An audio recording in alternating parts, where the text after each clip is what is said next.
کہتے ہیں کہ سلطان بہاؤالدین کا بیٹا سلطان حمید الدین یہ مکران کا حاکم تھا. اس کے گھر کی ایک خادمہ تھی، زینت اس کا نام تھا. وہی ان کے کمرے کی صفائی کرتی، ان کا بستر بناتی تھی. ایک دن جو اس نے ان کے لیے بستر سجایا تو تھکی ہوئی تھی. اس کے دل میں خیال آیا کہ میں دیکھوں تو صحیح بستر کیسے ہے. وہ جو اس کے اوپر لیٹی تو اس کی آنکھ ہی لگ گئی. اب جب سلطان حمید الدین اپنے کمرے میں سونے کے لیے آئے تو انہوں نے اپنے بستر پر ایک نوکرانی اور خادمہ کو دیکھا تو بہت غصہ آیا. اس کی جرت، یہ میرے بستر پر لیٹے.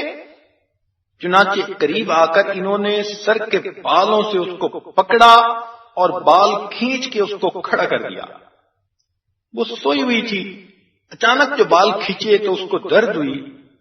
جب انہوں نے اس کو کھڑا کیا تو اس کے چہرے پہ 2 تھپڑ لگائے.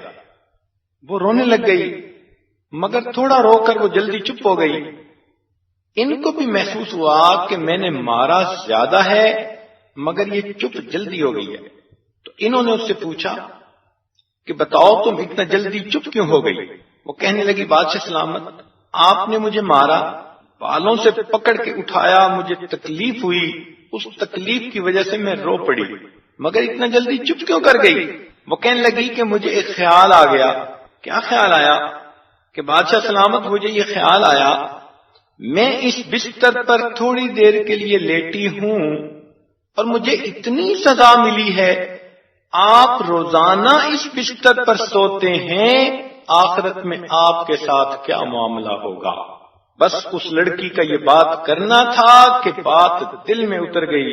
چنانچہ ان کے نانا سید احمد توختہ رحمت اللہ علیہ لاہور میں رہتے تھے. یہ اپنی سلطنت کو چھوڑ کر ان کے پاس آئے. پھر ان سے انہوں نے اللہ اللہ سیکھا، حتیٰ کہ سلسلہ شتاریہ کے صاحب نسبت شیخ بن گئے. تو جب اس دن کا یقین دل میں آ جاتا ہے پھر انسان کو دنیا کی چیزیں ہیچ نظر آتی ہیں.